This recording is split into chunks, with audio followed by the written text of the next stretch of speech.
Guys, nandito tayo ngayon sa Bibiraw sa dam. Itong part nito ng Bibiraw. Ito naman kabila, Alawihaw. Yan. Doon, nakikita nyo yan. Doon nakatira si Paring Weng, isa sa mga veteranong mangingisda ng Diet Camarines Norte, kilabot. Minano-mano po niya, meron siyang banwit pero minano-mano po niya ang pagbabanwit. Pakagaling po talaga niya, walang tatalo sa kanya.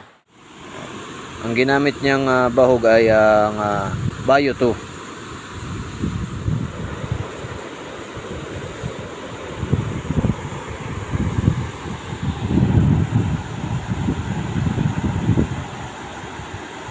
Ay isang mabisang pain para sa mga isda gaya ng tilapia at karpa. Yan ay sinabi ng ating master fisherman.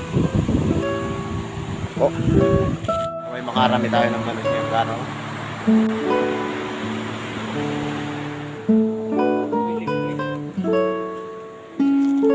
Tira ahas.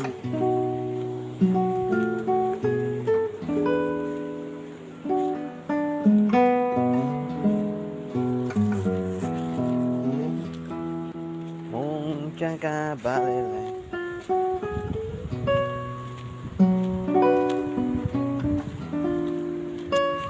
Di pa tayong pesto. Walang subad. Walang nagsusubad.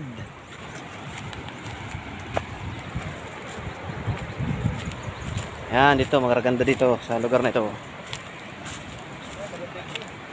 Yan.